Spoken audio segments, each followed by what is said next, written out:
श्री आदिम ब्रह्मादिनाथ भगवान की, देवादिदेव श्री चिंतामणि पार्श्वनाथ भगवान की, पूज्याचार्य प्रवर श्री मानतुंग स्वामी महाराज की, संत श्रोमणि आचार्य भगवान गुरुदेव श्री विद्यासागर जी महाराज की।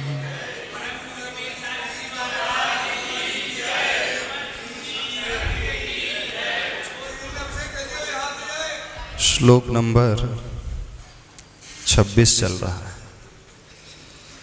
लंबे अंतराल के बाद पुनः इस भक्तामर की यात्रा में पर्युषण पर्व बीत चुका है। धर्म करके आप शायद थक भी गए होंगे, ऐसा लगता है। ऐसे ही लगता है जब व्यक्ति लगातार कोई कार्य करते रहे तो उसे थकान सी होने लगती है थकान। संसार के क्षेत्र में ऐसा होता है, धर्म के क्षेत्र में भी ऐसा ही होता है।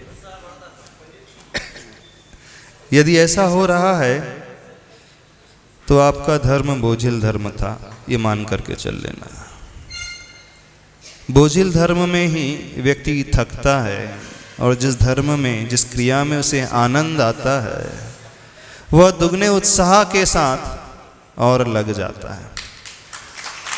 जब जब हमें अच्छे कार्य के प्रति थोड़ा सा अरुचि का भाव सा पैदा होने लगे, हमारा इंटरेस्ट रिड्यूस होने लगे, कम होने लगे, इसका सीधा सा अर्थ निकलता है या तो हमने उस धर्म को अच्छे से किया नहीं है अथवा उसके महत्व को हमने समझा नहीं।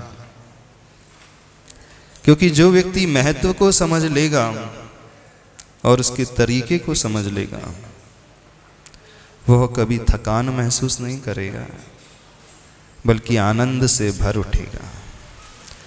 प्रभु की भक्ति हमारे भीतर आनंद पैदा करने वाली होती है। आनंद भीतर से पैदा होना चाहिए। कार्य करने के पश्चात लगे कि नहीं हमने कुछ किया है, एक अलग ही सेटिस्फैक्शन, एक अलग ही संतुष्टि। कैसी संतुष्टि? जब आप कुछ खा कर के आनंद और संतुष्ट अवस्था में डूब जाते हो, होता है। मनपसंद मिलने पर, मनपसंद व्यंजन मिलने पर उसे चखने और खाने का आनंद ही कुछ और होता है और अरुचिकर व्यंजन मिलने पर वह आनंद भीतर से उत्पन्न नहीं होता है। थ्योरी, कंसेप्ट सब जगह एक ही जैसा होता है, फिर आपका लौकिक क्षेत्र हो चाहे वह धार्मिक क्षेत्र हो।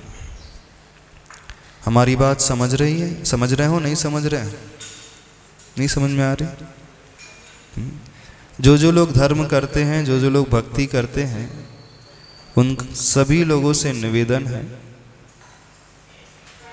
कि क्रिया को भी समझो, तरीके को भी समझो, क्रिया को क्रिया कांड मत बनाओ,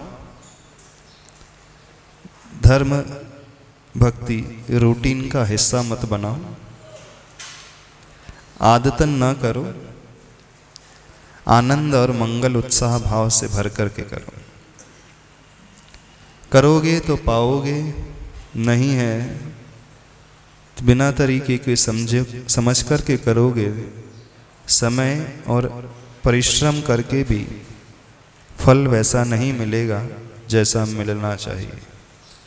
और अधिकांश लोगों की शिकायत रहती है, उन्हें फल की प्राप्ति नहीं होती है और वे सीधे दोषारोपण उस धर्म पे, धर्म की क्रिया पर करते हैं, उस मंत्र पे, उस शास्त्र पर, उस स्तोत्र पे, उस पूजा पे करते हैं। शिकायत उसी से होती है, लेकिन वे थोड़ा सा इंट्रोस्पेक्शन नहीं करते, अपने भीतर झांक करके नहीं देखते हैं। दोष धर्म में नहीं, धर्म की क्रिया में नहीं, दोष हमारे भीतर है, हमारे करने के तरीके पर और हमारे उत्साह और आनंद की कमी पर आधारित होता है। चलें उच्चारण कर लें 26वां श्लोक।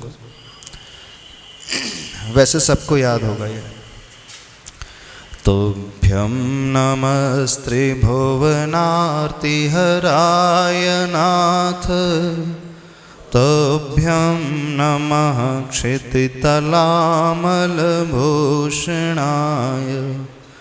तोभ्यं नमस्ते जगतः परमेश्वराय, तोभ्यं नमो जिनभवोदधिशोषणाय।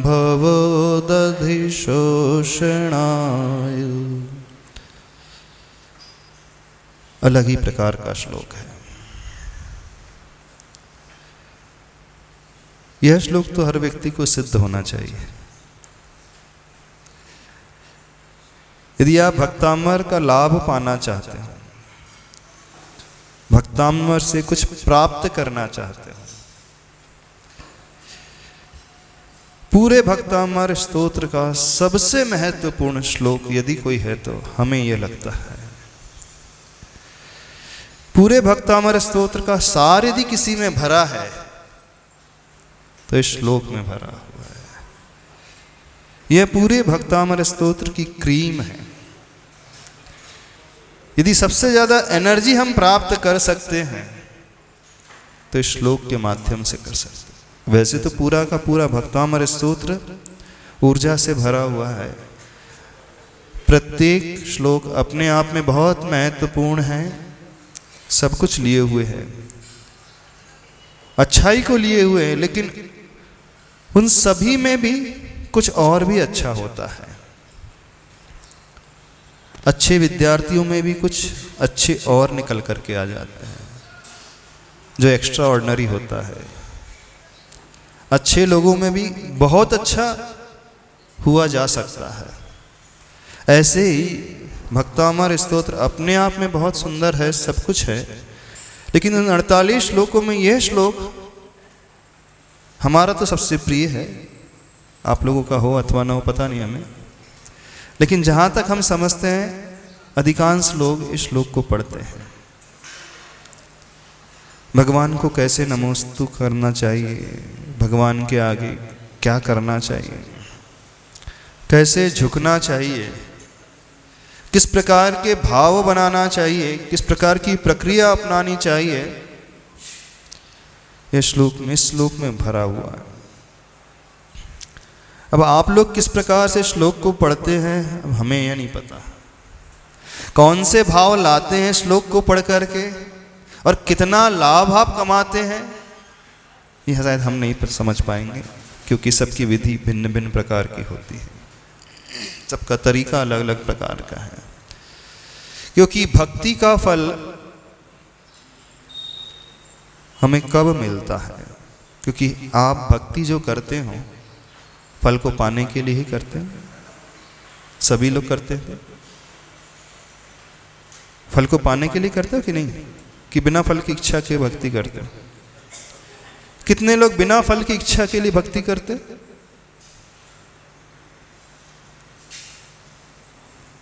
कोई फल की इच्छा नहीं है भैया जी, बिना इच्छा के करते हो? सहज सहज करते हो? थोड़ा माइक दे दें भैया जी को, थोड़ा समझ ले।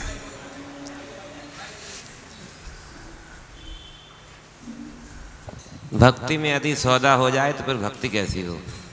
अच्छा, भैया जी सहज भक्ति करते, बिना इच्छा के करते, फल की इच्छा। और कितने लोग करते?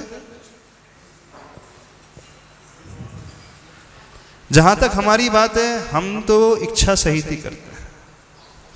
हमारी जहां तक बात है, अब भैया जी की बात नहीं कर रहे, हम बिना फल की इच्छा के कभी नहीं करते। आप लोगों में से कितने लोग बिना फल की इच्छा के करते हैं भक्ति? थोड़ा हम जान तो लें आप लोगों को, कितने लोग? टारगेट होता है क्यों? मैं समझे इच्छा के सहित करते हो। इच्छा रहित करना चाहिए, इच्छा सहित होना चाहिए भक्ति। इच्छा रहित, भैया जी बोले इच्छा रहित, हम कह रहे इच्छा सहित।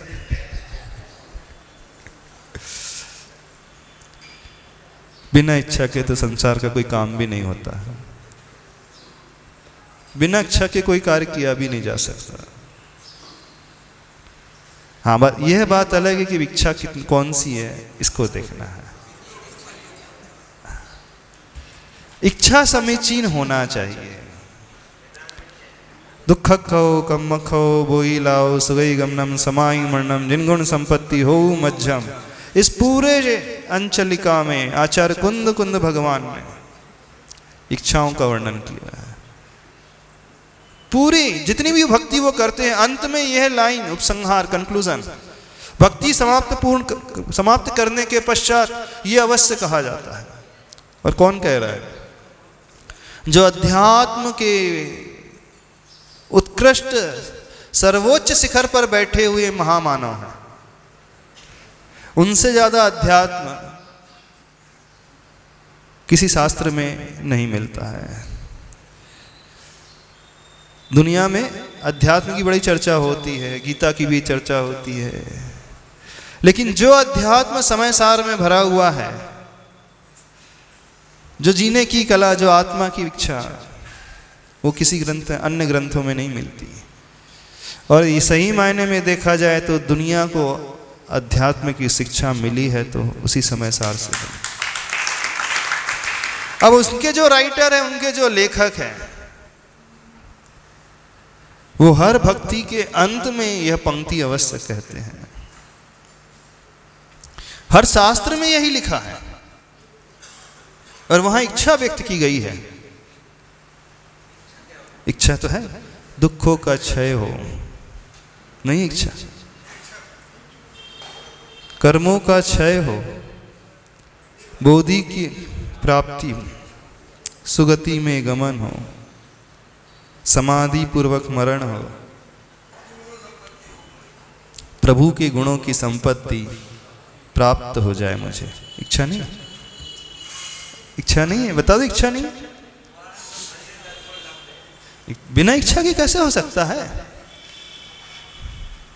संभव ही नहीं है। हाँ, जब व्यक्ति इच्छा से ऊपर उठ जाता है। मोक्षेपि यस्य नाकांक्षा स मोक्षम अधिगच्छति इति उक्त्वा हितान्वेषी कांक्षा न क्वापि योजेत। आचार्य अकलंक देव स्वरूप संबोधन में कहते हैं, मोक्ष कौन प्राप्त करता है? जिसकी मोक्ष की भी इच्छा नहीं होती है, वही मोक्ष का प्राप्त करता है। इस कारण जो हितान्वेषी है, कहीं पर भी आकांक्षा ना करे। विपरीत बातें दो, एक तरफ कह रहे हैं इच्छा जिन्हें भगवान के गुणों की संपत्ति, प्रभु के गुणों की संपत्ति प्राप्त हो, और दूसरी तरफ कह रहे हैं जिसे मोक्ष की इच्छा होती वो मोक्ष नहीं पा सकता। चलो ठीक, इसके लिए मोक्ष यदि प्राप्त करना चाहते हो तो मोक्ष की इच्छा करना भी छोड़ दो। हाँ, देखना दो बातें कही जा रही हैं। एक तरफ कहा जा रहा है कि इच्छा करो, दूसरी तरफ कहा मोक्ष की इच्छा छोड़ो। विपरीत बातें तो है नहीं। तो क्या करें हम? करें इच्छा, नहीं करें? हाँ, जब तक व्यवहार में है तब तक इच्छा करें, जब ध्यान में प्रवेश कर जाएं तब इस इच्छा से ऊपर उठ जाए। हाँ, तो वही तो बोल रहे हैं, जब ध्यान में प्रवेश कर जाए तब इच्छा से ऊपर उठ जाता है, तभी वो ध्यान में प्रवेश कर पाता है।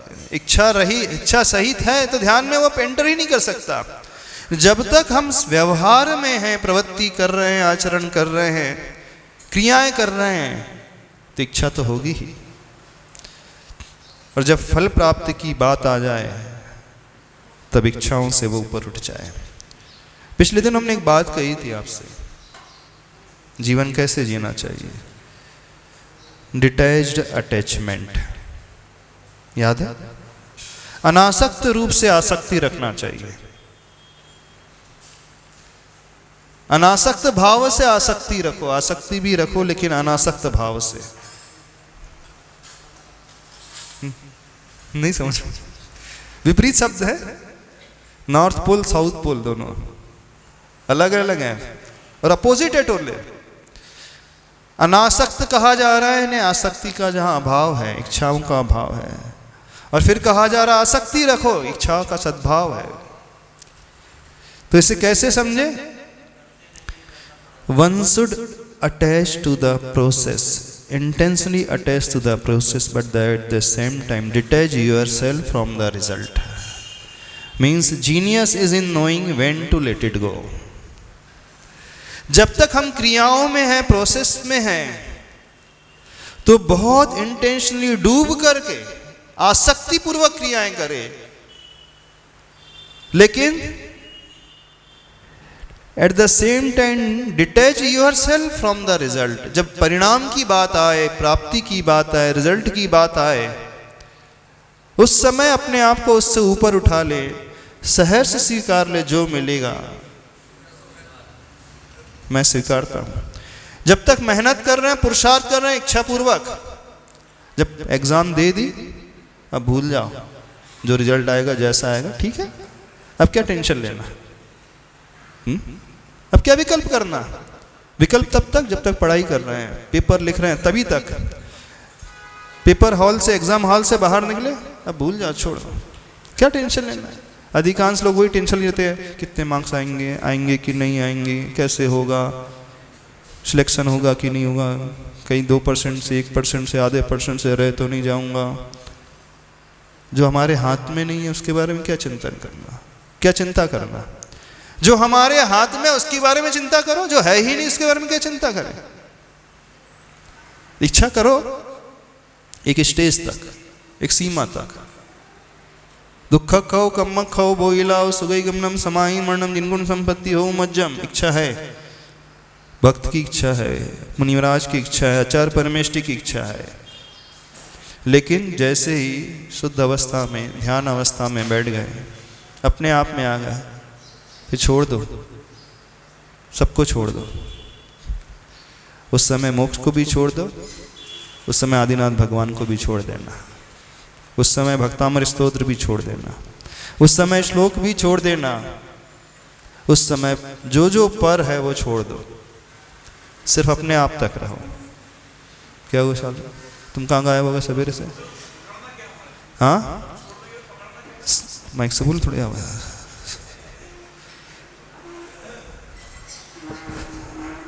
सब छोड़ो। हे स्वामी नमोस्तु। महाराज जी आप कह रहे सब छोड़ दें, तो जब ध्यान में बैठते तो पकड़ना क्या है?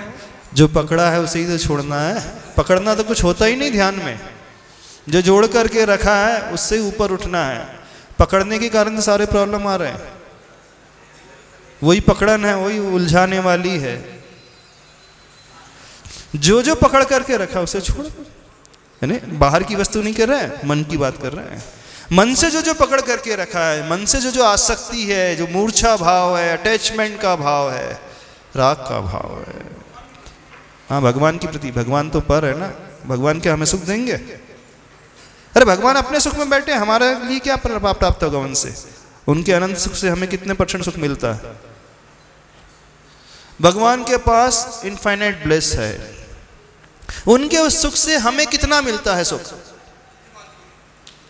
थोड़ा सा हिस्सा दे देते अपने को। भगवान को छोड़ दो, आप अपने सुख से अपने बेटे को कितना सुख देते हैं? चलो, अभी तो भगवान तो बहुत बड़ी बात हो गई, वो तो धारणा का विषय है। चलो, आप जहां रहते हो, आप अपने सुख में से अपने बेटे को कितना सुख देते हो? आप वस्तु दे सकते हो, सुविधाएं दे सकते हो, रोटी दे सकते हो, भोजन दे सकते हो, कपड़े दे सकते हो, खिलौना दे सकते हो, लेकिन सुख नहीं दे सकते। आप दे सकते हैं सर, वो तो उसके हाथ में सुख लेना कि नहीं लेना। एक खिलौने को देख करके वो रो रहा है, और दूसरे में खिलौना भी नहीं मिल रहा, बस आपने ख्वाब दिखा दी कल ला के दूंगा बेटा। खिलौना नहीं है अभी, कल तुम्हारा बर्थडे है ना, हाँ कल मिलेगी तुमको बहुत सुंदर गिफ्ट। अब वो आज से ही बड़ा सुखी हो गया, कल गिफ्ट मिलने वाली है, कल मिलने वाली है। आपने उसे सुख दिया, आपने उसे आश्वासन दिया, आपने उसे वस्तु दिया, आपने उसे सुविधाएं दी, आपने उसे भोजन दिया, आपने व्यंजन दिया, मिठाई दिए, कपड़े दिए, और क्या दिया। लेकिन उन वस्तुओं को पाकर, सुविधाओं को पाकर, उसमें से सुख पाना नहीं पाना ही हमारे ऊपर हाथ है। दूसरा कोई हमें सुख दे नहीं सकता, ये तो हमें लेना पड़ता है। तो व्यवहार तक तो इच्छा रहेगी, भक्ति के फल की कामना रहेगी, लेकिन एक स्टेज वो आएगी जब हम इससे ऊपर उठ जाएंगे। और जो इसे समझ लेगा उसकी हर क्रिया बड़ी समीचीन होगी, प्रॉपर होगी, उसकी धर्म की हर एक्टिविटी प्रॉपरली होगी, फिर उसकी क्रियाकांड नहीं होगी। सबेरे किसी ने प्रश्न किया था, आज के लोग जो है माता पिता बहुत सारी क्रियाएं करते हैं, लेकिन जैसे ही घर में आते हैं तो उनका व्यवहार नहीं बदलता है। वही चिड़चिड़ापन, वो चिल्लाना, वो झुंझलाहट, वही कषाय करते रहना। तो युवा पीढ़ी है उन माँ बाप को देख करके धर्म से छिड़क जाती है, दूर हो रही है ना? नहीं हो रही? आपके पोते, आपके बच्चे आपको देख करके धर्म से दूर हो रहे हैं, आपके व्यवहार को देख करके धर्म से पीछे हट रहे हैं, क्योंकि आपने सिर्फ क्रियाकांड किया, क्रियाएं नहीं की ढंग से। एक बार और हमने कहा था, आज भी कह देते हैं, जब जब हम आप लोगों को पूजा करते हुए देखते हैं हमें बड़ा डर लगता है। जब जब हम आपको बहुत सारे पाठ करते हुए देखते हैं, माला फेरते देखते तो हमें बड़ा विकल्प होता है। जब जब आप 2-2 घंटे मंदिर में बिताते हैं तो हमारे मन में बड़े प्रश्न उठने लगते हैं। 2 घंटे मंदिर में बिता रहा है भैया, अब घर में जाकर के क्या हाल होगा अभी देखना है। घर में भी ऐसे ही रहते हैं, बड़े प्रश्न चिन्ह उठने लगते हैं। अभी घर जाकर के धर्म की प्रभावना करेंगी दादी माँ की, अब प्रभावना करेंगी ये देखना है। क्यों तनु क्या करती है? हाँ, बड़ी मम्मी क्या करती है? ताई जी मम्मी क्या करती है?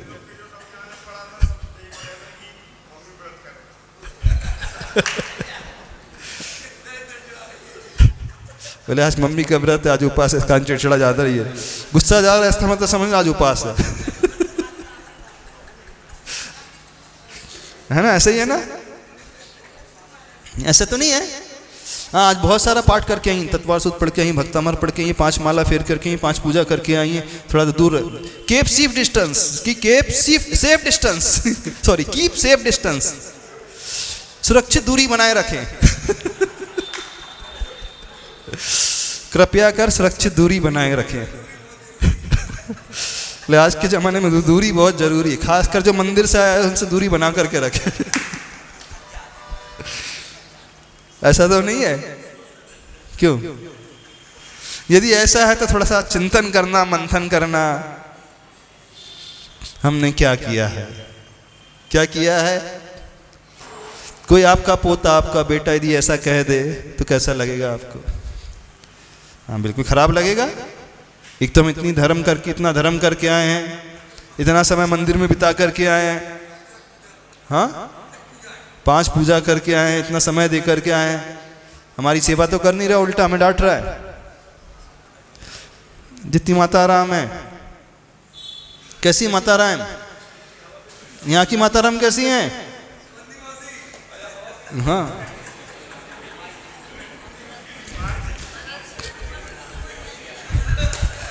समझ में आ रही बात? नहीं समझ में आ रही बात? हाँ, जितने पुरुष वर्ग हैं, बुजुर्ग लोग हैं जो बहुत सारी भक्ति करते हैं, हमें बहुत डर लगता है जब हम किसी को भक्ति करते हुए देखते हैं। पता नहीं क्यों हमको ऐसा लगने लगता है क्या होगा पता नहीं। होना तो प्रसन्न चाहिए, वैसे गदगद भाव आना चाहिए कि कितनी भक्ति कर रहे हैं, कितने समय बिता रहे हैं मंदिर में। पर थोड़ी सी हमारी वो उल्टी खोपड़ी है, हमारी खोपड़ी उल्टी चलने लगती, पता नहीं क्यों ऐसा होता है। तो कृपया करके आप हमारी खोपड़ी को सीधा कर दे, हमारी विचारधारा को पलट दे तो अच्छा रहेगा। हो जाए कमल जी, हो जाएगी विचारधारा? अपने साथ तो ऐसा नहीं ना। इस कारण लोग हैं कि बोले महाराज इस कारण हम क्रियाएं नहीं करते, पूजा ही नहीं करते, धर्म ही नहीं करते। वो एक्सक्यूज देते, आपसे तो अच्छे हम हैं। आज का युवा क्या एक्सक्यूज देता है, तुमसे तो अच्छे हम हैं, आप 2-2 घंटे मंदिर में बिताते हो, इतनी भक्ति करते हो, देखो हम जाते ही नहीं, 2-10 मिनट के लिए जाते हैं, कितने शांत परिणाम रखते हैं, हमें गुस्सा नहीं आता, चिड़चिड़ाहट नहीं होती है, चिल्लाते नहीं है, शांति से समता से सबको सहन कर जाते हैं। तो कौन अच्छा हुआ? नरेंद्र जी, कौन अच्छा हुआ? भैया जी बताएंगे अब। भैया जी बताएंगे कौन अच्छा हुआ? जो 2 घंटे आकर के चिड़चिड़ा रहा है घर में जाकर के, वो अच्छा? कि जो 10 मिनट के लिए वो अच्छा? कि जो मंदिर ही नहीं आ रहा वो अच्छा? अपनी जगह सब सही है, अपनी जगह सब सही है, परिस्थितियां कैसे बीत रही हैं उसके हिसाब से। देखो ऐसा नहीं होना चाहिए। जब इतना किया जा ही रहा है तो क्यों नहीं एक पुरुषार्थ किया जाए कि हमारे व्यवहार में भी अंतर आ जाए? हाँ, जब इतना समय द्रव्य रूप से मंदिर में दिया जा रहा है, इतनी प्रक्रियाएं की जा रही हैं, तो क्यों नहीं हम अपने नेचर को थोड़ा सा उस प्रकार से बदलते? अब दूसरे एंगल से कह रहे हैं, जो लोग उनको ये तर्क देते हैं कि तुमसे तो अच्छे हम हैं, वो भी गलत है। वो प्रतिदिन आ तो रहा है, भले ही द्रव्य से कर तो रहा है, लेकिन जिस दिन भाव उसके जागृत हो जाएंगे, जिस दिन उसके मन में चोट लगेगी, उसको लगेगा कि नहीं बहुत हुआ, अब तो एकदम बदल दूंगा, वो एकदम से सही रास्ते पे निकल जाएगा। और जो लोग ऐसे तर्क देते हैं ना कि तुमसे तो अच्छे हम हैं, वो बेवकूफ बनाने की कोशिश करते हैं, वो बचने के लिए तर्क देते हैं। हम अपने आप को अच्छा सिद्ध कर देंगे ताकि हमें मंदिर नहीं जाना पड़े, हमें क्रियाएं ना करना पड़े, हम ज़्यादा अच्छे नहीं। नो डाउट आप यदि अपने कषाय पे कंट्रोल रख रहे हैं तो बहुत अच्छी बात है, पर इसका अर्थ नहीं है कि उनसे अच्छे आप हो जाओगे एकदम से। यदि वो गलती कर रहा है तो आप भी वैसे ही क्यों कर रहे हो? आपको तो अच्छे से करना चाहिए। धर्म की क्रियाएं करना अच्छी बात है कि नहीं? अच्छी बात है। समय देना अच्छी बात है कि नहीं? बिल्कुल अच्छी बात है। जब समय दिया जा रहा है तो उन्हें ऐसा सोचना चाहिए कि जब समय दिया जा रहा है थोड़ा सा अंतरंग अपने आप का बदला जाए ताकि वह सोने पर सुहागा सिद्ध हो जाए, ना कि हम उनसे ऐसी शिक्षा लें कि तुमसे तो अच्छे हम हैं जो मंदिर नहीं जाते हैं, जाप नहीं करते, पाठ नहीं करते, पूजा नहीं करते। उन्हें क्या कहना चाहिए? मैं तुमसे दादी माँ से शिक्षा लेता हूँ कि जब मैं 2-2 घंटे मंदिर जाऊंगा बिताऊंगा तो बिल्कुल ऐसा व्यवहार नहीं करूंगा। मैं दिखा दूंगा कि 2 घंटे मैं मंदिर में भी बिताता हूं और उसके बाद मेरा आचरण, मेरा व्यवहार कितना समीचीन होता है। यह शिक्षा लेना चाहिए उन लोगों को, ना कि उल्टी शिक्षा लेना चाहिए। उल्टी शिक्षा तो नहीं ले रहे, अब तो ठीक है, हाँ करे लगे, अब तो करते रहो, आप 2 घंटे पूजा लगे रहो, नहीं लगे रहो बिल्कुल अच्छे से, लेकिन साथ में अंतरंग को परिवर्तित करना है। इसका ये इससे भी देखना है क्या हुआ। हाँ क्या हुआ नहीं समझ में आ रही? बहुएं बहुत खुश हो रही होंगी आज, तो जितनी बहुएं सुन रही होंगी बहुत खुश हो रही होंगी। आज हमारे मन की बात हो रही है, नहीं हमारे मन की बात हो रही होगी, लड़के भी खुश हो रहे होंगे, छोटे बच्चे भी खुश हो रहे होंगे। आज तो हमारे मन की बात कर दी महाराज। नहीं, दोनों तरीके से समझने की कोशिश करें, चलें अपन आगे। हाँ तो क्या निष्कर्ष निकला? इच्छा करना चाहिए कि नहीं? हाँ व्यवहार में तो करना ही चाहिए, लेकिन एक स्टेज पर जाने के पश्चात हमें उन सब से ऊपर उठ जाना चाहिए। हाँ इच्छाएं कैसी करना चाहिए? समीचीन इच्छाएं, दुख खाओ कम खाओ बोई लाओ सो गई गमनम, ये वाली इच्छा करो। प्रशस्त इच्छा करना चाहिए। हाँ लक्ष्य तो वही रहेगा, प्रशस्त लक्ष्य, प्रभु जैसे गुणों की प्राप्ति हो, वंदे तद्गुण लब्धये, ये लक्ष्य होना चाहिए। दुख खाओ यानी आत्मिक दुख है। यहाँ पर जो कर्मकृत हमें दुख मिल रहा है, जो मानसिक विकल्प हमारे भीतर पैदा हो रहे हैं, चला करके हम स्ट्रेस को बढ़ा रहे हैं, टेंशन में जा रहे हैं, चला करके हम गलत तरीके में जा रहे हैं, उससे हम ऊपर उठ जाए, यानी परिस्थिति को सही तरीके से हम देखना सीखें। इस प्रकार शारीरिक दुख उसको नहीं, तन के, मन के, धन के दुख। दुख आपने धन के दुख को दूर भी कर लिया, मान ली तात्कालिक, वो हमेशा के लिए दूर हो जाएगा क्या? नहीं, दुख से मतलब उस रूट कॉज को पकड़ना है जिसके कारण वो दुख पैदा हो रहा है। उस कारण को हमें पकड़ना है जिससे वो दुख पैदा होता है।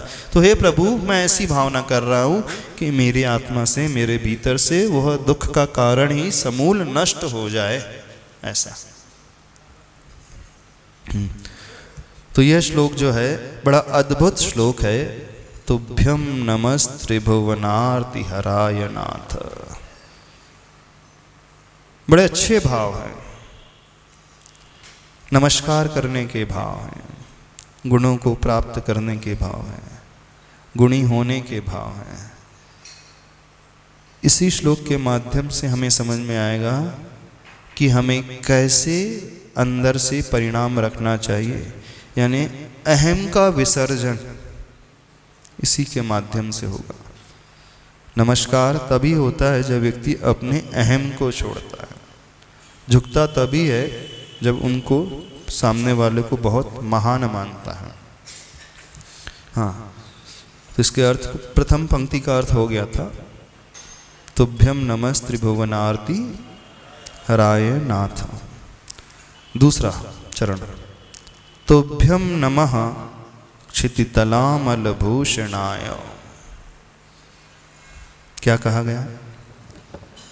जब जब आप पढ़ते हो स्वामी जी, यहाँ पर बोला जा रहा है, जब जब आप पढ़ते हो श्लोक को, यहाँ पर बोला जा रहा है, कौन सा भाव आपके भीतर पैदा होता है? हाँ, यहाँ पर बोला जा रहा है कि जगत की पीड़ा को हरने वाले हैं। तो कैसे माने कि जगत की पीड़ा हर रहे हैं? कौन? भगवान। भगवान पीड़ा हरने वाले हैं ना। वो नहीं हरते तो कौन हरता पीड़ा? भगवान की भक्ति करके व्यक्ति इतना निर्मल हो जाता है, जब वो उन्हें देखता है, उनके गुणों को देखता है, उनके उस आचरण को देखता है, तो वह इतना अच्छे भावों से भर उठता है कि नहीं, मुझे भी यदि दुख से ऊपर उठना है तो प्रभु जैसा कुछ करना चाहिए। मैं भी यदि अपने दुखों से मुक्ति चाहता हूँ तो मुझे उस रास्ते पर चलना चाहिए जिस रास्ते पर प्रभु चल करके प्रभु बने। तो हमें प्रेरणा किससे मिली? यहाँ पर वैसा नहीं कि भगवान आपके दुखों को खींच लेंगे। बिना उस उपदेश के मोक्ष मार्ग पर चला जाता है, बढ़ा जाता है, कल्याण किया जाता है, पापों को नष्ट किया जाता है, तपस्या की जाती है। कैसे संभव हुआ जो उस मोक्ष मार्ग में बढ़े? तो आपने मोक्ष मार्ग का उपदेश दिया, उस मार्ग पर चलने के लिए प्रेरित किया, और आपके उस दिव्य ध्वनि को सुनकर के असंख्यात जीव अपने उस मिथ्यात्व से ऊपर उठ गए, उस मोह अंधकार से ऊपर उठ गए, समीचीन मार्ग को उन्होंने अपनाया, और उस मार्ग पर को अपनाकर वे दुखों से मुक्त हो गए, पीड़ाओं से मुक्त हो गए। तो पीड़ा को हरने वाले कौन बने? कौन बने बताओ? भगवान ही बने ना? नहीं बने? लेकिन यहाँ हमारे भगवान उस सेंस में भगवान नहीं है जैसे अन्य मत वाले भगवान मानते हैं। अन्य वाले मत वाले कहते हैं कि भगवान हमारे दुख को दूर कर ले। नहीं, मारने वाला है भगवान, बचाने वाला है भगवान, पालने वाला है भगवान, रक्षा करने वाला है भगवान। भक्ति में यही कहा जाएगा, गलत नहीं है वो। जब हम कह रहे हैं भुवनार्ति हराय नाथ तुभ्यम नमः त्रिभुवन अर्ति हराय नाथ, क्या अर्थ हुआ था पहली पंक्ति का? आपके लिए नमस्कार हो, आप तीनों भुवन के अर्ति को, अर्ति करते हैं दुखों को हरण करने वाले हो। तो हम भी तो ये कह रहे हैं दुख हारा, दुख को हरण करने वाले, यही नहीं कह रहे हम भी। क्या कह रहे हैं? आदिनाथ भगवान के लिए क्या कहा जा रहा है? आप ही दुखों को हरने वाले। ये संस्कृत में लिखा है, इसका अर्थ हिंदी में करे तो क्या है? दुख हरता हे नाथ त्रिजग के नमन आपको करूं सदैव। इसका हिंदी अर्थ क्या होता है? पद्यानुवाद पढ़ते हुए श्लोक का 26वें नंबर, तीन लोक के दुख हरण करने वाले तुम्हें नमन, यही कहते हो ना? आप क्या कह रहे हो? तीन आदिनाथ भगवान कैसे हैं? तीनों लोग के दुख हरण करने वाले हैं। हरण करने वाले हैं कि नहीं है? भगवान ने दुख को हरण किया कि नहीं किया? अब देखना, भक्ति में ऐसा ही कहा जाएगा। यहां वो अध्यात्म मत प्रवेश करा देना। आप कौन हरण करने वाले हैं? मैं तो अपने पुरुषार्थ से इस रास्ते पे चला हूं और अपने कर्मों को नष्ट किया हूं। तो दुख तो मैंने ही नष्ट किए, आपने कहाँ किए? द्रव्यानुयोग की भाषा में हमने किए। भक्ति की भाषा, प्रथमानुयोग चरणानुयोग की भाषा में प्रभु करने वाले। द्रव्यानुयोग की भाषा में भगवान कुछ नहीं करते हैं। प्रथमानुयोग की भाषा में सब कुछ भगवान करने वाले हैं। द्रव्यानुयोग की भाषा में गतेर धर्मास्ति कायवत, गुरु प्रभु कैसे हैं? उदासीन निमित्त है। उदासीन निमित्त कौन होता है? जैसे धर्म द्रव्य चलने में उदासीन रूप से सहायक होता है, वैसे अध्यात्म में कहा जाएगा प्रभु कैसे हैं, गुरु कैसे हैं। जब आप इष्टोपदेश पढ़ोगे, गतेर धर्मास्ति कायवत, क्या कहा इष्टोपदेश में आचार्य पूज्यपाद स्वामी जी ने? गुरु को क्या उपमा दे दी? बोले आप कैसे हैं, हमारे लिए कितने बड़े हैं, कितने बड़े सहायक हैं? बोले उतने ही बड़े सहायक हैं जैसे कोई चलने वाला जीव अथवा पुद्गल कोई गमन कर रहा है तो उसके चलने में सपोर्ट कौन रोल अदा करता है?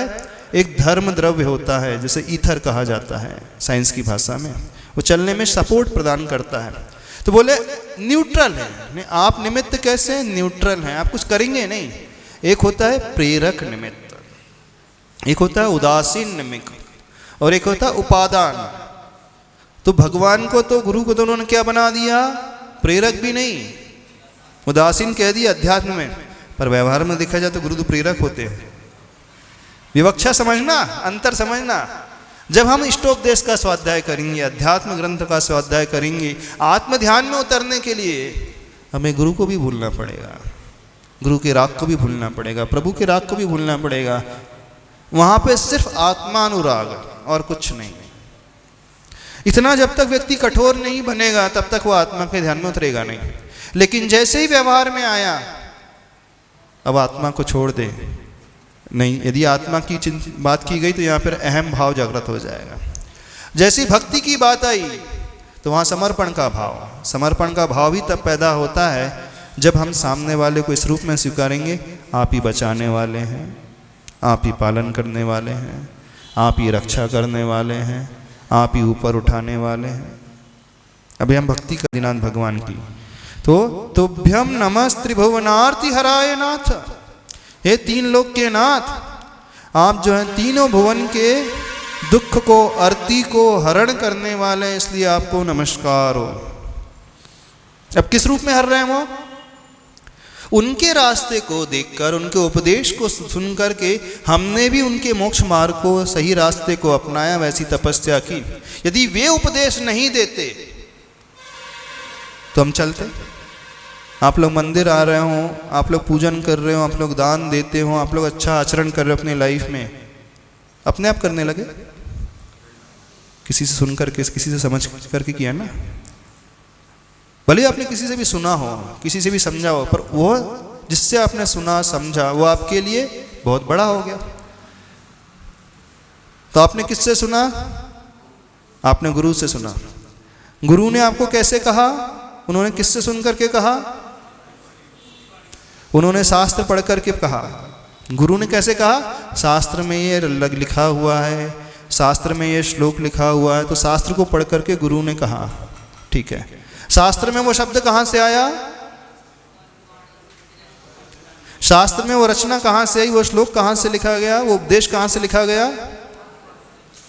जो व्यक्ति इस लेवल का था, जिसने सब कुछ जान लिया था, समझ लिया था, जो राग द्वेष से रहित हो चुका था, उसने कहा, तो वो शास्त्र में लिपिबद्ध हो गया। फिर हमने शास्त्र को पढ़ा, शास्त्र को पढ़ करके अपने जीवन को इस प्रकार से बनाया। तो ये चेन जो है कहाँ तक जा रही है? प्रभु तक जा रही है। समझना इस बात को। उनका उपदेश गुरु ने ग्रहण किया, गुरु के उपदेश को पाकर के शास्त्र में लिखा गया। शास्त्र को पढ़ करके हमने इस रास्ते को अपनाया, अथवा डायरेक्ट गुरु मुख से सुन करके हमने सही रास्ते को अपनाया, तो श्रेय सबसे ज़्यादा किसको जाएगा? तभी आप जब भक्ति कहते हैं ना, वीर हिमाचल ते निकली गुरु गौतम के, वीर हिमाचल से निकली, कौन से हिमालय से? वीर प्रभु के हिमाचल से निकली, वो गंगोत्री से निकली हुई गंगा की धारा है। तो गंगा नदी पूज्य मानी जाती संसार में, तो मेन स्रोत कौन सा है, सोर्स कौन सा है? गंगोत्री, जहाँ से वो नदी निकली है। तो ये शास्त्र जो लिखे गए उसका मेन सोर्स कौन सा है? प्रभु नहीं, वह व्यक्तित्व जो राग देश से ऊपर उठ गया। अब भक्तामृत स्तुति पढ़ रहे हैं तो आदिनाथ भगवान जो राग देश से ऊपर उठ चुके हैं, उन्होंने सब कुछ जान लिया और जान करके उपदेश दिया। उपदेश के माध्यम से शास्त्र रचे गए, शास्त्र को पढ़ करके अथवा डायरेक्ट उनके उपदेश को अन्य गुरु ने झेला और गुरु को उपदेश को हमने सुना, तो हमें यह रास्ता पता चला, रास्ता का ज्ञान हुआ, रास्ते का ज्ञान हुआ, तो हमने जीवन में पाप को जोड़ा, अशुभ मार्ग को छोड़ा, गलत प्रवृत्तियों को त्यागा, बुराइयों को त्यागा, जीवन में अच्छाइयों को अपनाया। अच्छाइयों को अपनाने से हमारा कल्याण हो गया, हमारे दुख दर्द दूर हो गए। तो क्रेडिट किससे जाएगा? किसको जाएगा? गुरु को। डायरेक्ट क्रेडिट किससे जाएगा? फिर देखा जाए तो प्रभु को। इसलिए तुभ्यम नमस् त्रिभुवनार्ति हराय नाथ। हाँ, क्या पूछना? नमोस्तु महाराज जी। महाराज जी, अभी आपने बताया कि द्रव्यानुयोग, करुणानुयोग, तो ये क्या कहलाता है और इनमें क्या रहता है? मतलब सुनते अनुयोग, तो इनके विषय में थोड़ा सा जानकारी चाहिए थी कि इनमें क्या रहता है। अनुयोग का मतलब होता है शास्त्र। 4 फैकल्टी, 4 कैटेगरी में डिसाइड किए गए हैं। प्रथमानुयोग यानी जो महापुरुषों की जो जीवनी हम पढ़ते हैं ना, जैसे बोलते हैं ना बायोग्राफीज जो होती हैं, जो बड़े बड़े लीडर्स हो चुके हैं, जैसे वर्तमान में महात्मा गांधी की अपन जीवन चरित्र पढ़ते हैं, अच्छे अच्छे जो लीडर हैं उनकी बायोग्राफीज पढ़ते हैं, ऑटोबायोग्राफी। तो ऐतिहासिक महापुरुषों का वह जीवन चरित्र जिसे पढ़ करके हमें प्रेरणा मिलती है, वो कहलाता है प्रथमानुयोग, यानी 63 सलाका पुरुषों का चरित्र जिसमें रचा गया। फिर दूसरा नंबर का आता है करणानुयोग। करण का अर्थ होता है रहने का स्थान, अथवा करण का अर्थ होता है परिणाम। तो 3 लोक में कहाँ कहाँ वो जीव राशि रहती है, इस संसार में, इस यूनिवर्स में कहाँ कहाँ वे जीव रहते हैं, वो सारी जो जानकारी है वो हमें मिलती है। कोई पहाड़, नदी, नाले, सुमेरु, पर्वत, मंदिर, ये सब जानकारी, और जहाँ वे रहते हैं वे जीव, इनकी जानकारी जिससे मिलती है वो कर जाता है करणानुयोग। अब फिर प्रश्न उठेगा, नदी नाले के बारे में पढ़ने से, सूर्य के बारे में पढ़ने से, पर्वत के बारे में पढ़ने से क्या लाभ होता है? कुछ लाभ होता है? इतनी नदियाँ, इतने तारे, इतने सूर्य, इतने चंद्रमा, इतने ग्रह, इतने उपग्रह, इतने प्लैनेट्स, इतने पर्वत, इससे कुछ लाभ होता है? ज्योग्राफी पढ़ने से क्या लाभ होता है? जानकारी मिलती है। तो बुद्धि तो बड़ी, उससे हुआ क्या? देखो, उसका ये लाभ होता है, जब हम ये पढ़ते हैं संसार में जीव कहाँ कहाँ रहते हैं, क्यों वो पैदा हो रहे हैं, कितने कष्ट वहाँ भोग रहे हैं, तो उसको पढ़ करके हमें लगता है देखो कितने कष्ट मिल रहे हैं इनको। कहाँ का एक इंद्र की पर्याय में पैदा हो गया, नरक में जाकर के पैदा हो गया, स्वर्ग में जाकर के पैदा हो गया, कीड़े मकोड़ों में पैदा हो गया। मुझे ऐसी जगह पैदा नहीं होना है। इनके इस जीवन के दुखों को देख करके मैं संकल्प लेता हूँ, ऐसा कार्य मैं नहीं करूँगा जिससे ऐसी पर्याय में मुझे पैदा होना पड़े, ऐसी जगह में जाकर के जन्म लेना पड़े। यानी करणानुयोग ग्रंथों का स्वाध्याय करके वह अपने भीतर उस वैराग्य का भाव, अच्छे परिणाम को लाने का भाव करता है। तीसरा आता है चरणानुयोग, यानी जिससे हम आचरण करना सीखते हैं, कैसे चलना चाहिए, कैसे नियम लेना चाहिए, क्या कार्य हमारे लिए करने योग्य है, क्या कार्य हमारे करने योग्य नहीं है, जीवन कैसा बनाना चाहिए, यानी नटशेल कहना चाहिए जीवन जीने की शैली जो सिखाई जाती है, आर्ट ऑफ लिविंग जो सिखाया जाता है, वह ग्रंथ होता है चरणानुयोग। फिर लास्ट नंबर 4th नंबर आता है द्रव्यानुयोग। मीन्स हमारी कैपेसिटी क्या है उससे परिचय मिलता है, यानी हम क्या हो सकते हैं, कितनी हमारी कैपेबिलिटी है, कितनी हमारी क्षमताएं हैं। हमारी क्षमता तो है करोड़पति की और भिखारी बन करके बैठे हैं। जैसे कोई व्यक्ति है, बेटा है, उसके पिता उसके लिए करोड़ों की प्रॉपर्टी छोड़ करके चले गए, लेकिन उसे पता ही नहीं चला। जब आकर के उस पिता के मित्र बाद में बताते, बेटा मरने के पहले तुम्हारे पिता वसीयत लिख करके गए थे, गांव में इतनी इतनी भूमि है, इतने एकड़ों सैकड़ों एकड़ जमीन पड़ी है, पर वो बेटा तो भीख मांग रहा था, गरीब का जीवन जी रहा था। जैसे उसे ज्ञान होता है तुम गरीब नहीं हो, करोड़पति हो, तो उसका जमीर जो है जागृत हो जाता है। अरे मैं इतना महान हूँ, इतना बड़ा हूँ, और कहाँ भिखारी बन करके घूम रहा हूँ। ऐसे ही द्रव्यानी शास्त्र में बताता, तुम में भगवान बनने की शक्ति है, तुम्हारी आत्मा की पावर पहचानो तो सही, तुम कितने ऊंचे पहुंच सकते हो, कितने ऊंचे बढ़ सकते हो, तुम क्या नहीं प्राप्त कर सकते, तुम साक्षात भगवान बन सकते हो। जैसे ही वो सुनता मैं भगवान बन सकता हूँ, बोले मेरे भीतर भी क्षमता है, बोले हाँ मेरे आपके भीतर भी क्षमता है। अच्छा हम आपसे पूछते कितने लोगों को लगता है कि आप भगवान बन सकते हो, हाथ खड़े करें।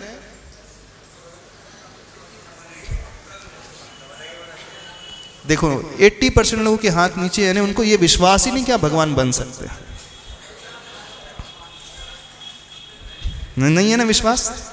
अब जब हमें ही विश्वास नहीं है कि हम ऊंचा उठ सकते हैं। अच्छा सुनो, अब कोई व्यक्ति व्यापार कर रहा है, उसे विश्वास ही नहीं है कि मैं पैसा कमा सकता हूं लाइफ में, मैं कुछ कर सकता हूं लाइफ में, मैं कभी करोड़ों रुपए कमा ही नहीं पाऊंगा, जीवन में कुछ नहीं कर पाएगा, बिजनेस कर पाएगा अच्छे से।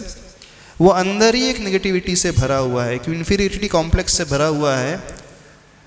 वो इतना दीनहीन बन करके जीवन जीता है कि मेरे पास तो कुछ क्षमता ही नहीं, देखो मेरे पास कोई साधन ही नहीं है, मेरे पास इतनी बुद्धि ही नहीं है, मुझे व्यापार करना ही नहीं आता है, मेरे पास इतनी समझ ही नहीं कि कहाँ से माल लाना चाहिए, कहाँ बेचना चाहिए, कौन सी पार्टी अच्छी है, कौन से ग्राहक अच्छे हैं, कौन सी मंडी अच्छी है, मुझे कुछ भी पल्ले नहीं पड़ता। तो ऐसा व्यक्ति व्यापार कर सकता कभी अच्छे से, करोड़ों रुपए कमा सकता, क्यों नहीं कमा सकता? यानी उसने अपने आप को इतना दीनहीन मान लिया है, इतना इंफीरियरिटी कॉम्प्लेक्स से भरा हुआ है कि वो लाइफ में कभी प्रोग्रेस ही नहीं कर सकता। प्रोग्रेस कौन कर सकता है? भले उसके पास सुविधा ना हो, लेकिन उसे विश्वास है कि नहीं मेहनत करूंगा तो मैं तो सफल हो ही जाऊंगा, बिंदास जो भी हो मैं तो आगे बढ़ा ही देता हूं कदम। वो मजबूत बाद में बनता है, करोड़पति बाद में बनता है, लेकिन अंदर ही उसके अंदर पहले विश्वास पैदा था, नहीं मैं कर लूंगा, जब सब कर रहे हैं तो मैं भी कर लूंगा, क्या बात है, भले ही मैं नहीं पढ़ा लिखा हूं। मेरे जैसे बहुत सारे अनपढ़ लोग हैं, उन्होंने इतना व्यापार किया, व्यापार में हाथ डाला और करोड़ों रुपए कमा लिए। जब वो कमा सकता तो मैं नहीं कर सकता? कर सकता हूं ना। बस ये भाव पैदा होते ही वो लग जाता, जी जान लगा देता है व्यापार करने के लिए। ऐसे द्रव्यानी शास्त्र में बताता है कहाँ तो भगवान बनने की क्षमता है और कहाँ सांप छछुंदर की भांति लड़ाई कर रहे हो आप लोग, हाँ कुत्ते बिल्ली की भांति आपस में लड़ते भिड़ते जीवन बिता रहे हो, पड़ोसी को देख करके ऐसे लड़ रहे हो। कहाँ क्षमता तुम्हारी भगवान बनने की है, उस आत्मिक सुख को पाने की, अनंत सुख को पाने की है, जीवन भर के लिए सुखी होने की है। क्षमता तो पहचानो, कहाँ सांप छछुंदर की बात लड़ रहे हो। तो जैसे उसको ये विश्वास जागृत होता है, तुरंत सांप छछुंदर की छोड़ देता है, बोले अब नहीं लड़ना सांप छछुंदर जैसे। अब क्या करना है? अच्छे रास्ते पे चलना है। अब अच्छे रास्ते में मैं कदम बढ़ाऊंगा, जीवन को अच्छा बनाऊंगा। बस द्रव्यानियों को पढ़ करके उसका यह भाव जागृत होता है, नहीं मैं भी भगवान बन सकता हूं, मेरे भीतर भी क्षमता है, तो मैं क्यों ना अच्छा पुरुषार्थ करूं। चारों ही अनुयोग का उद्देश्य एक ही है कि हमें अच्छा आचरण करना चाहिए, सिखाना। बस तरीके अलग अलग हैं। बच्चा जो है गिफ्ट से समझ जाता है, मंदिर आने के लिए मिठाई से आ जाता है, थोड़े बड़े हो जाते हैं लोभ लालच से आ जाते हैं, थोड़े और बड़े हो जाते हैं फिर अपनी क्षमता पहचान लेते हैं, फिर लोभ लालच को त्याग करके आत्मा के कल्याण के लिए पुरुषार्थ शुरू कर देते हैं। बात समझ में आ गई कि नहीं समझ में आ गई? तो यहाँ जो कहा गया तुभ्यम नमः त्रिभुवनार्ति हराय नाथ, किस रूप से कहा गया? प्रभु आप ही दुखों को हरने वाले हैं, यदि आप उपदेश नहीं देते तो हम कैसे इस सही रास्ते को अपनाते हैं। इसलिए आप ही इतने कल्याण करने वाले, इस कारण आपको प्रभु नमस्कार हो, मैं झुक रहा हूँ, मान रहा हूँ, आप ही सब कुछ करने वाले हो। बस उसकी ऐसी विशुद्धि बढ़ते ही वो ऐसा पुण्य कमाता है, ऐसा पुण्य कमाता है कि वो अपना कल्याण कर लेने लगता है।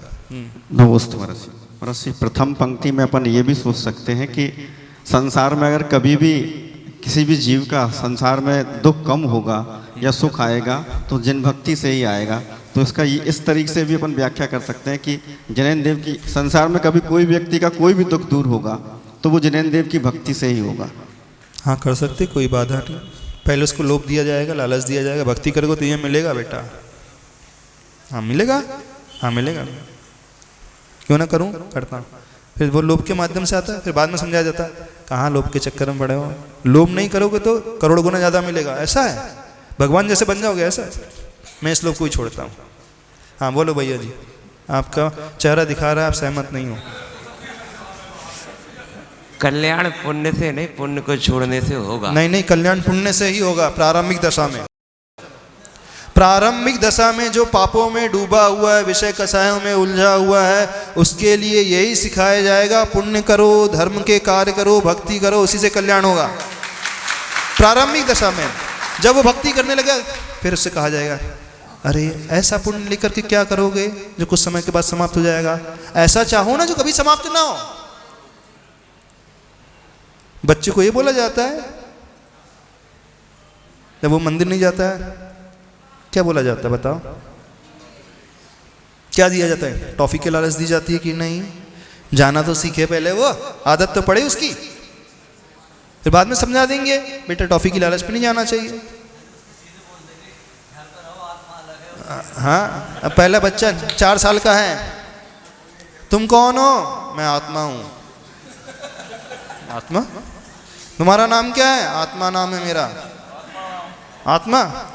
बोले आत्मा खाती नहीं, आत्मा पीती नहीं। आत्मा खाती, प्यास लगी मम्मी पानी दो। अब पहले से बोल दे मैं कौन हूं? मैं आत्मा हूं स्वतंत्र निश्चल निष्काम ज्ञाता दृष्टा आत्म राम। हो गया कल्याण। ये शिक्षा बाद में, पीएचडी की शिक्षा प्राइमरी में दे दोगे तो क्या हो जाएगा? ठीक है, पीएचडी की शिक्षा बहुत अच्छी है, पीएचडी जो डॉक्टर होगा अथवा पोस्ट ग्रेजुएट डॉक्टर होगा उससे ही बहुत अच्छा इलाज होगा, मानते हैं। लेकिन अभी 4th क्लास की साइंस पढ़ रहा है वो, आप एमडी की शिक्षा वहां देने लगो। बादाम के हलवे से शरीर में पुष्ट होता है। 4 महीने का बेटा खिलाओ, 4 महीने का बच्चा है, बढ़िया घी, शुद्ध घी वाला, गिर जाती की गाय का घी और बादाम और पिस्ते का हलवा खिलाना शुरू कर दो। क्यों? आलू बढ़िया है कि नहीं? हलवा खाने से क्या होता है? पुष्टता आती है, शरीर मजबूत बनते, पहलवान बनते। तो खिलाते हो? कुबेर को खिलाते हो? हलवा खिलाते हो? नहीं खिलाते। अब कल से कहना हलवा खिलाना शुरू करो, बादाम पिस्ते का, और पूरा भरपेट। क्या होगा? समझ रहे हो कि नहीं?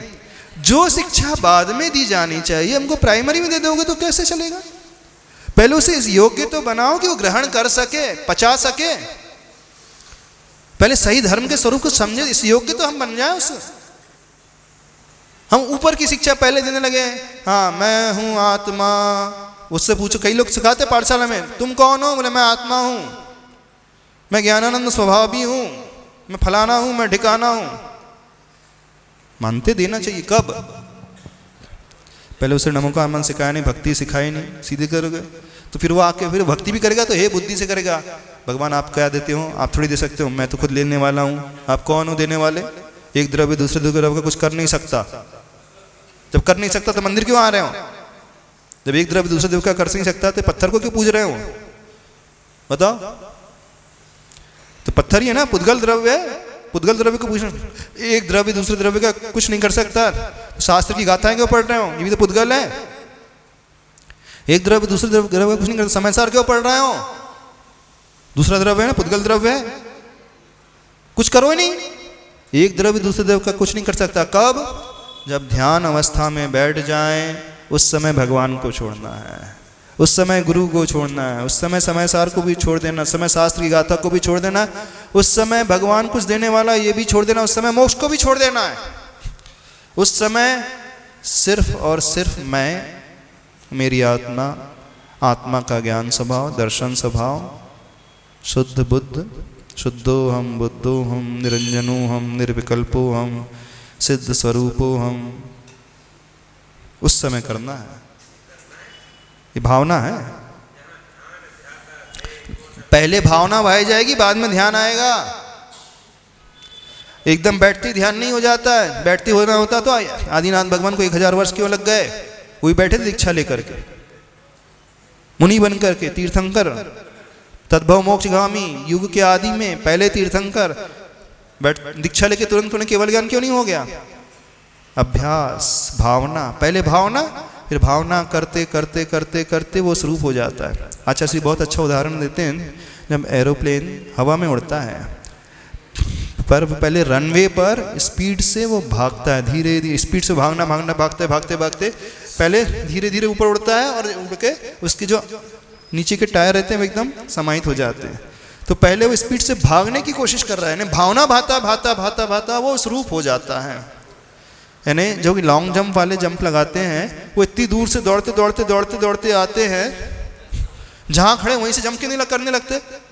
तो यहाँ जंप करना है, पोल बना है, यहीं से उसको सीधे क्यों हो जाएगा?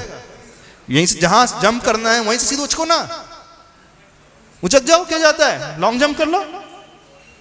पहले स्पीड बनाना पड़ेगा, दूर से दौड़ते दौड़ते दौड़ते दौड़ते वो पोल का आश्रय लेगा, फिर वो लॉन्ग जंप करेगा। तो ध्यान में प्रवेश करने के लिए भावना भाई जाती है, शुद्ध की, बुद्ध की, निरंजन की, फिर भावना भाते भाते वो स्वरूप हो जाता है। और भावना के पूर्व भी समर्पण, श्रद्धा, भक्ति उस रूप मानेगा, तब कहीं जाकर के वो होगा। तो एक विधि होती है, विधि के अनुसार चलेंगे तो लाभ होता है। अक्रम से कार्य करोगे तो लाभ नहीं बल्कि हानि होगी। 4 महीने के बच्चे को बादाम का हलवा खिलाओगे तो वो माता पिता नहीं माने जाएंगे, सबसे बड़े शत्रु माने जाएंगे। हाँ, वो माता पिता नहीं, वो डॉक्टर नहीं, सबसे बड़ा शत्रु है। और 80 साल के बब्बा को बादाम का हलवा खिलाओगे तो शत्रु मानेंगे, उसको तो छाछ पिलाना है। हाँ, उसको उनको हलवा नहीं खिलाना है, पूड़ी नहीं खिलाना है। हाँ, उनको तो छाछ देना है, उबली लौकी देना है, और कुछ नहीं देना है, पानी देना है, तभी संलेखना होगी। नहीं तो बोले नहीं मम्मा बादाम का हलवा खाते आए हूँ, मैं अभी खाऊंगा। समझ रहे हो कि नहीं? सब उल्टा उल्टा सुल्टा सब चल रहा है। हाँ, नमस्ते महाराज जी। महाराज श्री, जैसे अभी आपने कहा कि छोटे बच्चों को मतलब लोभ की प्रेरणा देकर मंदिर भेजो, हाँ। कि तुम्हें गिफ्ट मिलेगा ये वो, और अपन भी कभी कहते हैं कि अपनी मतलब इच्छा लेकर आते हैं कि भगवान जैसे हम आप मतलब ये हो जाए तो हम 11 श्रीफल चढ़ाएंगे, हाँ। कि फिर आपकी पूजन करेंगे, शांतिनाथ विधान करेंगे। तो इससे तो मतलब लोभ के वशीभूत होकर ही मंदिर आना है, तो इसमें हाँ। कैसे पुण्य होगा? तो वो तो लोभ कहाया ना। टॉफी के लोभ से आप कब तक मंदिर आए थे? कितने साल तक आए थे आप? ऐसा कभी नहीं आया मतलब, लेकिन चल बिस्किट के लोभ से कितने साल तक आए थे? 4 साल के, 5 साल के थे तब तक आए थे, 6 साल की उम्र तक। आप बताओ, जब आप 6 साल के थे ऐसे कभी लोभ से तो मतलब आए हैं तो क्या भगवान जी 5-6 ये हो साल तक जाए आए वो ना। हो जाए तो मतलब, शुरुआत में लोभ दिया जाता है, फिर वो समझदार हो जाता है। क्या टॉफी चाहिए, क्या छत्र चाहिए, क्या कमरा चाहिए, क्या मकान चाहिए? भगवान की भक्ति से अपना मिलेगा। समझ? लेकिन जो बड़े लोग आते हैं, हाँ। जैसे अभी भी आते, भगवान ऐसा हो जाए 11 श्रीफल चढ़ाएंगे, हाँ, तो वो ना समझ है। उसके लिए फिर तो क्या वो मतलब वो तो सिर्फ लोग उम्र से बड़े हैं लेकिन दिमाग से वो बच्चे ही हैं, वो टॉफी वाले ही हैं। बस उनकी टॉफी की साइज बदल गई, पहले डेयरी मिल्क थी, अब कैडबरी वो हो गई 100 ग्राम की बार हो गई, और कुछ नहीं हो गई। फिर 1 किलो का फैमिली पैक हो गया अब उनका, बस इतना ही अंतर आ गया। पहले छोटी सी चॉकलेट चाहिए था, फैमिली पैक चाहिए, और ज़्यादा नहीं आ गया। किसी का और बड़ा पैक चाहिए, किंग साइज चाहिए किसी को, कैडबरी नहीं अब तो किंग। अब पहले वाली कैडबरी थी, अब सोने की कैडबरी चाहिए अब उनको, बस अंतर ही आ गया। हाँ, पहले वाली कैडबरी चाहिए, तब सोने की कैडबरी चाहिए थी। वही उम्र से तो बड़े हो गए लेकिन दिमाग से वो भावों से तो बच्चे ही हैं। जी महाराज जी। हाँ, तो भावों से नहीं बच्चे नहीं बनो, भावों से तो दिमाग बड़े हो जाओ। तो अपन को मतलब याचना के अनुसार मंदिर नहीं आना चाहिए, बिल्कुल मतलब नहीं आना अपने चाहिए। भाव से। भगवान से क्या सौदा करने आते हो, बनियागिरी करने आते हो? भगवान को भगवान समझो, भगवान को व्यापारी क्यों बना रहे हो? शांति धारा में कामना नहीं कर रहे हैं, शांति धारा का फल बताया जाता है, शांति धारा से ये लाभ हो रहा है। सुनो, शांति रंग नहीं है, एक इंद्री फल मारीम, राष्ट्र मारीम, नर मारीम, गज मारीम, उनकी महामारियां दूर होती हैं, दूर करते हैं। होगी होगी, और कथनचित वो मांग भी ले तो वह मिथ्यात्व में ना भटके, इधर उधर के देवी देवताओं के चक्कर ना लगाए, कम से कम वीतरागी प्रभु की ही वंदना करे तो वो क्षम कथनचित क्षम है। लेकिन जो एकदम दृढ़ श्रद्धा नहीं होता वो तो बोलेगा ठीक है, मेरे भाग्य में जो, मेरी किस्मत में जो, मेरे कर्म में जो होगा। यानी कम से कम हर एक व्यक्ति इतना पावरफुल नहीं होता है, दृढ़ श्रद्धानी नहीं होता है, वो इधर उधर भटक जाता है, कहीं नारियल लेने पहुंच जाएगा, कहीं कपड़ा लेने पहुंच जाएगा, यंत्र लेने चले जाएगा, तंत्र करवाने चले जाएगा, माला लेने चले जाएगा, फुकवाने चले जाएगा, झाड़ने वाने। तो उनको बचाने के लिए भैया ठीक है, कम से कम आप वहाँ तो मत जाओ, मांगना ही तो इन्हीं भैया के चरणों में मांग लो। लेकिन जब वो स्वस्थ हो जाएगा फिर वो रियलाइज़ करेगा नहीं भगवान की भक्ति से हुआ हूँ तो मैं इससे भी ऊपर उठता हूँ। समय आपका। हाँ जी महाराज, एक और क्वेश्चन छोटा सा। हाँ। महाराज जी, जैसे आपने बताया शास्त्र जी का क्रम प्रथमानियोग, कर्णानियोग, चरणानियोग, द्रव्ययोग, हाँ। तो उसमें प्रथमानियोग तो बहुत सरल है, वो समझ में आ जाता है, हाँ। कर्णानियोग भी आ जाता है, लेकिन चरणानियोग और जो द्रव्यानियोग, चरणानियोग बहुत सरल है, श्राव का आचार। उसको कैसे क्रम से पढ़े की समझ में नहीं आता सर। हाँ तब गुरु से समझ लेना, आके बाद में पूछ ली। जी महाराज। चलो बोले देवादिदेव श्री आदिनाथ भगवान की, जावाणी के ज्ञान से सूझे लोकालोक सो